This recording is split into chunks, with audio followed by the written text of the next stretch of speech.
Hello everyone, very warm welcome to all. This is your educational platform Agrashiv and I am your educator Shivanshi Agrawal.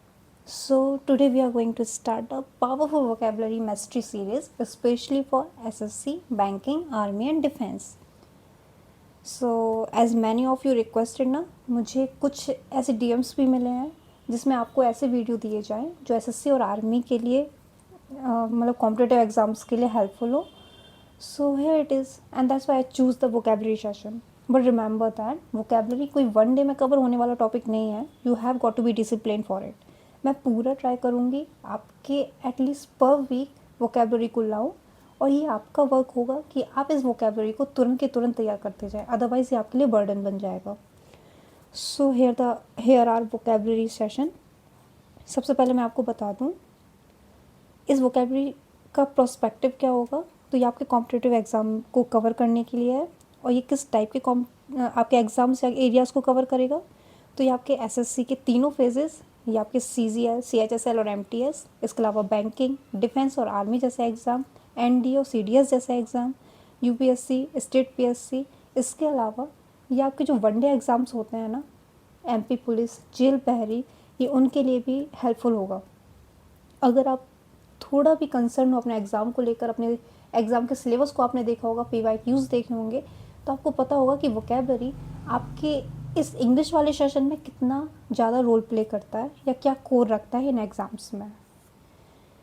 अब vocabulary अपने आप में ना एक बहुत ही वास्ट और काफ़ी बड़ा टॉपिक है और ये अपने आप में ना कई फेजेस को कवर करता है. जैसे अगर मैं आपको बताऊँ इस वोकेबलरी में आपको क्या क्या कवर करना होगा, तो इसमें ईडियम फ्रेजेस, हिंदी में आप ईडियम फ्रेजेस को लोकोक्ति और मुहावरे बोलते हो.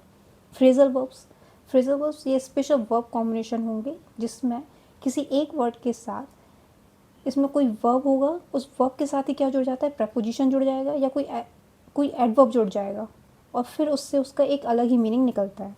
वन वर्ड सब्स्टिट्यूशन में क्या होगा, जिसको आप हिंदी में इस तरह से बोलते हो ना, अनेक शब्दों के लिए कोई एक शब्द, ये वही है. तो ये वन वर्ड सब्स्टिट्यूशन, जो कभी ना मरे अमर, ये वो वाले वर्ड्स हैं. इसके अलावा एंटोनिम्स और सिनोनिम्स आपके विलोम शब्द, सिनोनिम्स आपके पर्यायवाची. होमोनिम्स होते हैं आपके कंफ्यूजिंग वर्ड्स, जहाँ पे दो वर्ड्स के प्रोनाउंसिएशन सेम होते हैं बट उनके स्पेल्स अलग होते हैं और उनका मीनिंग अलग निकलता है. ये जब मैं आपको पढ़ाऊँगी तो आपको और क्लियर होगा. बाकी आपके कुछ मिसस्पेल्ड वर्ड्स होते हैं जिसे आप बोलते हो अशुद्ध वर्तनी वाले वर्ड्स, जो आपको गलत स्पेलिंग्स दिए जाएंगे और आपको 4 ऑप्शन मिलेंगे और आपको डिटेक्ट करना होगा कि इनमें से कौन सा सही है. इसके अलावा कुछ अदर इंपॉर्टेंट वर्ड्स भी होते हैं. तो सबसे पहले ना हम मीडियम फ्रेजेस को कवर करेंगे क्योंकि हमें अपना वीडियो भी शॉर्ट रखना है और आपको मैं ज़्यादा बर्डन भी नहीं देना चाहती हूँ, आपको कंफ्यूज भी नहीं करना चाहती हूँ. इसलिए हम अभी 10 to 15 वर्ड्स कवर करेंगे. उसके बाद मैं नेक्स्ट वीडियो लाऊंगी और इस तरह से हम रोज़ डेली का कुछ ना कुछ कवर करेंगे.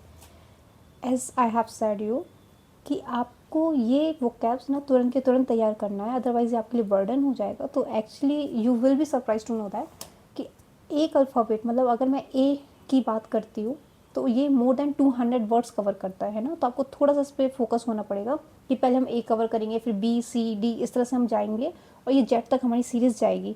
ईडियम फ्रेजेस की अगर मैं आपसे बात कर रही हूँ तो सिर्फ और सिर्फ ईडियम फ्रेजेस में ही अगर मैं ए से स्टार्ट कर देती हूँ अभी, तो ये मोर देन 200 वर्ड्स रखता है अपने आप में.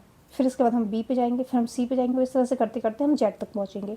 ये मैंने आपको बताया सिर्फ और सिर्फ ईडियम एंड फ्रेजेस का. फिर इसके बाद हम फ्रेजल वर्ब्स कवर करेंगे, फिर हम one word substitution work cover करेंगे, फिर एंटोनिम्स, सिनोनिम्स होंगे, फिर मिस स्पेल्ड वर्ड्स होंगे. और ये अपने आप में आप ये मान के चलिए ऑलमोस्ट 20,000 प्लस आपको वो कैब तैयार करनी होती है अपने इन कॉम्पिटिटिव एग्ज़ाम्स के लिए. घबराने वाली बात नहीं है, हम धीरे धीरे इसको कवर करते हुए चलेंगे. बस आपको थोड़ा सा कंसर्न रखना होगा, आपको थोड़ा सा डिसिप्लिन होना होगा, ठीक है. तो आज हम सबसे पहले स्टार्ट करने वाले हैं ईडियम एंड फ्रेजेस, जिसको आप हिंदी में क्या बोलते हो, लोकोक्तियाँ और मुहावरे. जैसे मैंने आपको बताया, हम अभी अल्फ़ाबेट ए से स्टार्ट करेंगे. आपको जितने भी यहाँ सेंटेंस देखेंगे वो ए से स्टार्ट होंगे. यहाँ मैंने 2 पार्ट में डिवाइड किया हुआ है. जो ये वाइट पार्ट है ये आपके एग्ज़ाम के लिए है, ये आपको पढ़ना है. जबकि जो डार्क पार्ट है वो सिर्फ और सिर्फ आपको समझाने के लिए मैंने रखा है. याद आपको क्या करना है, केवल और केवल ये वाइट वाला पार्ट समझना भी आपको इसको ही है. जैसे हमारा पहला वर्ड है ऑल आई फॉर एन आई. इसका जो मीनिंग निकलेगा वो होगा टिट फॉर टैट. अच्छा, ये थोड़ा सा गड़बड़ हो गया. यहाँ पे टिट नहीं है, ये टिट है ना, टिट, टिट फॉर टैट। यहाँ पे टिल नहीं है, ये टिट है। आप थोड़ा सा इसको सही कीजिएगा, ये टिल नहीं बल्कि टिट है, TIT। सो आपका क्वेश्चन आएगा ऑल आई फॉर एन आई, ठीक है। और आपको इसके 4 ऑप्शन दिए जाएंगे। उन 4 ऑप्शन में से आपको एक टिक करना होगा, जिसमें से आपका पहला आंसर होगा tit for tat. All eye for an eye, ये आपका लोकोक्ति मुहावरा है जिसका अर्थ होता है टिट फॉर टैट, जैसी करनी वैसी भरनी। इसको अगर आप थोड़ा सा यहाँ पे समझोगे, मैंने इसका एग्जाम्पल लिखा हुआ है, इफ़ यू हर्ट अदर्स, अगर आप दूसरों को हर्ट करते हो, दे मे हर्ट यू बैक, वो आपको लौट कर हर्ट करेंगे। और ये क्या कहलाएगा आपका, it becomes tit for TET, ये आपके लिए टिट फॉर टैट बन जाएगा। अच्छा आप देखिए यहाँ पे मैंने स्पेल सही लिखा हुआ है, टिट फॉर टैट, ठीक है, TIT टिट है। इसको थोड़ा सा करेक्ट कीजिएगा प्लीज़, यहाँ पे टिट है, TIT। तो ऑल आई फॉर एन आई, इसको आप बोलोगे टिट फॉर टैट, जैसी करनी वैसी भरनी। क्वेश्चन आपको समझ में आया किस तरह से पूछा जाएगा। चलो इसी तरह से हम और कवर करेंगे। जैसे आपका एक और है, a fish out of water. A fish out of water, इसको हम थोड़ा समझ समझ के याद करेंगे। वैसे इसका कोई मीनिंग नहीं निकलेगा, a fish out of water ये अपने आप में ही एक लोकोक्ति है, बट हम इसको समझने के लिए याद करेंगे, ठीक है। A fish out of water, अगर एक फ़िश पानी के बाहर निकाल दी जाएगी तो वो किस तरह से होगी, अनकम्फर्टेबल होगी, असहज होगी। तो ये इसका अर्थ क्या होगा, a fish out of water in an uncomfortable position, ठीक है। जैसे इसमें एग्जाम्पल दिया गया है, on his first day in the new school Rahul felt like a fish out of water. अपने पहले दिन नए स्कूल में जो राहुल है उसको कैसा फील हो रहा था, a fish out of water, मतलब बहुत ही असहज और बहुत ही अनकम्फर्टेबल उसको फील हो रहा होगा। समझ रहे हो। अभी हमने 2 कवर किए, ऑल आई फॉर एन आई, जिसका मीनिंग क्या निकलेगा, टिट फॉर टैट। सेकंड है आपका a fish out of water, इसका मतलब क्या होगा, इन एन अनकम्फर्टेबल पोजिशन। आपको डार्क साइड सिर्फ समझना है, लर्न आपको वाइट साइड करना है, ठीक है। नेक्स्ट है अ man of straw. A man of straw, straw आप समझते हो ना, जो ग्लास में, जूस के ग्लास में एक स्ट्रॉ, एक पाइप डला होता है, ये उसी स्ट्रॉ की बात हो रही है। तो एक ऐसा मैन जो स्ट्रॉ की तरह काम कर रहा है, तो आप उसको कैसे समझोगे, a man of no substance, एक महत्वहीन व्यक्ति या एक आम इंसान। A man of straw, a man with no substance, एक ऐसा इंसान जिसका कोई अस्तित्व नहीं है, जो एक आम इंसान है। एग्जाम्पल देखिए, he is a man of straw so nobody trust his promise. वो एक आम इंसान है, इसलिए कोई उसके प्रोमिस को ट्रस्ट नहीं करता है। अगर वही इंसान आज कोई पॉलिटिशियन होता, कोई नेता होता, तो उसके प्रोमिस के ऊपर हम ध्यान भी देते, लेकिन क्योंकि वो एक आम इंसान है इसलिए हम उसके प्रोमिस नहीं समझ रहे। तो आप समझ पा रहे हो, a man of straw, a man of no substance. Next आइए, एट अ स्नेल स्पेस। अगर आपको याद हो, मैंने अभी लास्ट वीडियो में आपको समझाया था आंट जेनिफर में, पेस, पेस का मीनिंग क्या होता है, जो अपनी ही चाल में चलता जाता है, और स्नेल एक कीड़ा होता है। तो यहाँ पर है आपका at a snail pace. At a snail pace एक बहुत ही स्लो चलने वाला कीड़ा है, इसलिए इसको क्या बोला गया, वेरी स्लोली, या बहुत ही स्लो चलने वाला कीड़ा। जैसे the old bus was moving at a snail pace, एक बहुत ही पुराना बस है जो किस तरह से चल रहा है, एट अ स्नेल पेस, बहुत ही स्लो चल रहा है। समझ पा रहे हो। नेक्स्ट है आपका all and sundry. All and sundry का मीनिंग क्या होता है, एवरीथिंग या ऑल द पीपल, सभी लोग या सारी की सारी चीज़ें। जैसे इसका एग्जाम्पल है, the principal announce the news to all and sundry. जो प्रिंसिपल ने न्यूज़ अनाउंस की है वो किसके लिए, टू ऑल एंड सन्डे, वो सभी के लिए है। समझ पाया। नेक्स्ट है आपका अल्फ़ा एंड ओमेगा। अच्छा ये अल्फ़ा एंड ओमेगा आपका मोस्ट इंपॉर्टेंट है ना। अगर आप थोड़ा भी कंसर्न हो अपने सिलेबस को लेकर और पीवाईस को आपने देखा हो, तो आपने देखा होगा कि अल्फ़ा एंड ओमेगा से आपके कई बार क्वेश्चंस बने हैं, है ना। Alpha and omega from beginning to end, शुरुआत से लेकर अंत तक। और इसका मीनिंग क्या निकलता है, she explain the chapter from alpha and omega. उसने चैप्टर को समझाया है कैसे, अल्फ़ा एंड ओमेगा, शुरुआत से लेकर अंत तक। समझ पा रहे हो। अल्फ़ा एंड ओमेगा आपको हमेशा PYQ में देखने को मिला ही मिला होगा। नेक्स्ट आते हैं अ फ्रीलांस। अ फ्रीलांस का मीनिंग क्या होता है, अ फ्लेक्सिबल मोरल, एक लचीले आदर्श वाला व्यक्ति, ठीक है।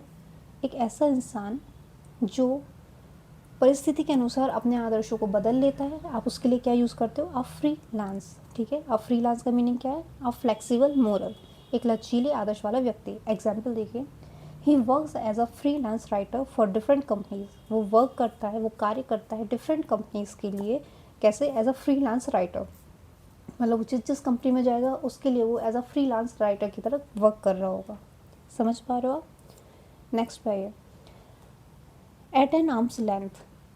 आपने स्कूल असेंबली में देखा होगा, जब बच्चे प्रेयर के लिए लगते हैं तो उनको क्या बोला जाता है, please stand at an arm's length, अपने एक हाथ के डिस्टेंस पर खड़े रहिए, है ना, ये वही है एट एन आर्म्स लेंथ। आपको यहाँ पे डिस्टेंस बनाना है, make distance from any danger और ईविल, यहाँ पे आप डिस्टेंस बनाओगे किसी भी बुराई से या किसी भी ईविल, किसी भी डेंजर से, मतलब किसी भी खतरनाक चीज़ से, और किसी भी ईविल मतलब किसी भी बुराई से।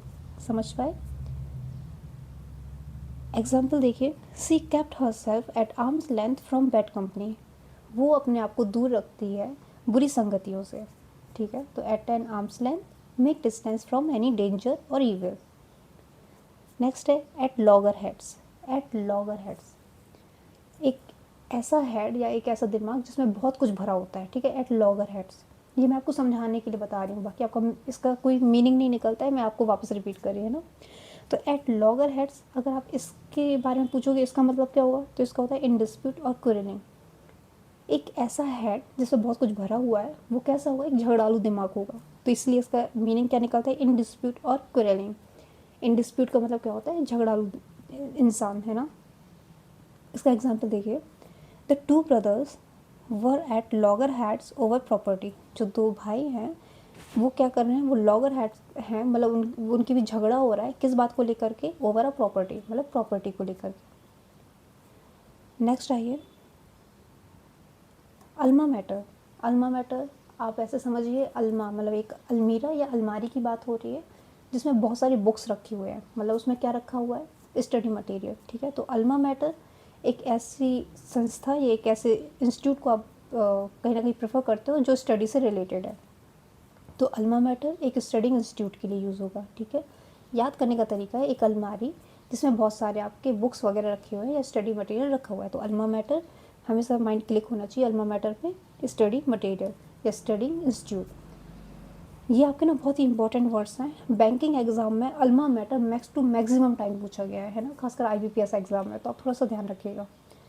बाकी इसमें आप देखिए, इसका एग्जाम्पल है, she proudly visited her alma mater after many years. वो बहुत ही प्राउडली विजिट करती है, जाती है कई सालों बाद, कहाँ, अपने अल्मा मैटर में, अपने एक ऐसे इंस्टीट्यूट में जहाँ उसने पढ़ाई की हुई थी।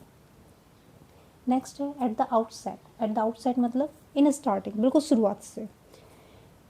इसका एग्जाम्पल देखिए, at the outset of the meeting the teacher explain the rules. बिल्कुल स्टार्टिंग से ही मीटिंग के टीचर ने सारे रूल्स एक्सप्लेन किए थे, ठीक है। तो at the outset, in starting, ठीक है। नेक्स्ट है आपका ऑल एट सी। आप पूरे सी को देखोगे तो क्या होगा, कंफ्यूज हो जाओगे ना, ये वही है all at sea, completely confuse. I was all at sea when I saw the difficult question paper. मैं बिल्कुल ही कंफ्यूज हो गया था जब मैंने डिफ़िकल्ट क्वेश्चन पेपर को देखा, ठीक है। नेक्स्ट है आपका डैम स्क्विब।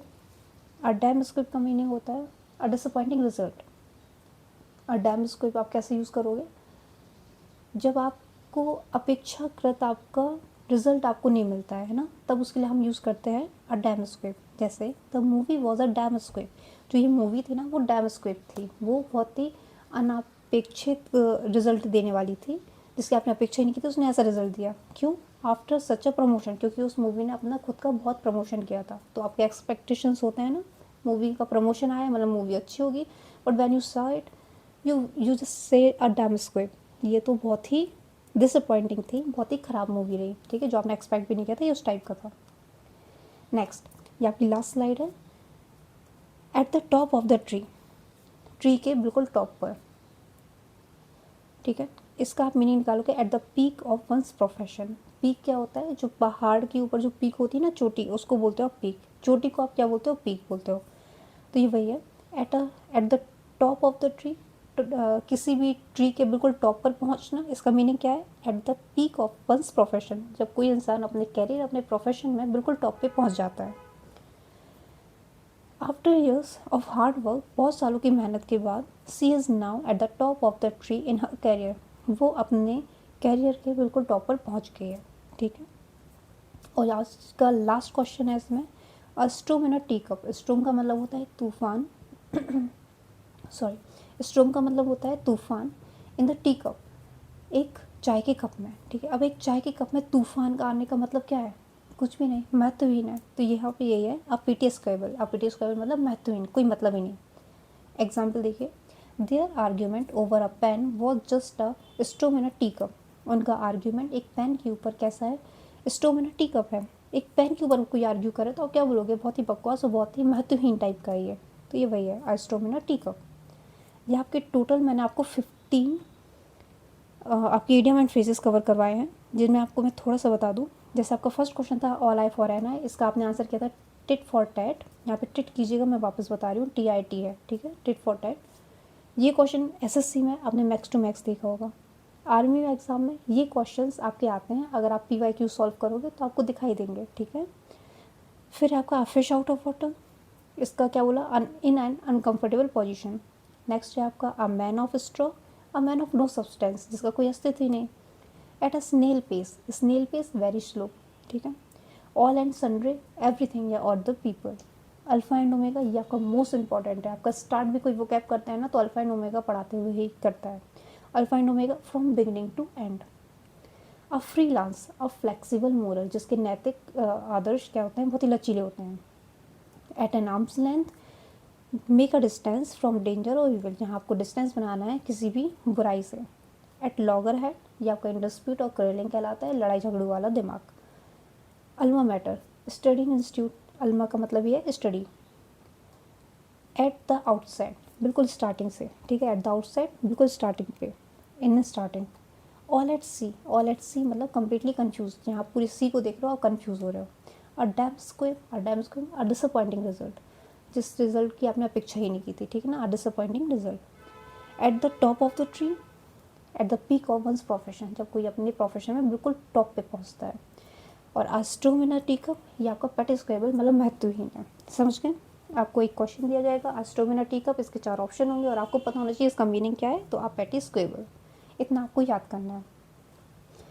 इसके अलावा मैंने आपको फ्रेजल वर्ब्स अभी समझाए थे कि फ्रेजल वर्ब्स क्या होते हैं, कोई वर्ब होते हैं जिसमें कुछ प्रपोजिशंस यूज़ कर दिए जाते हैं और वो आपका वर्ब चेंज हो जाता है। मैं आपको थोड़ा सा हिंट किए दे रही, मैं नहीं चाहती ये वीडियो बहुत बड़ा हो और आपके ऊपर भी बहुत ज़्यादा बर्डन हो, इसलिए मैं इसको थोड़ा ओवरऑल बता रही हूँ, फिर नेक्स्ट में हम इसको कवर करेंगे।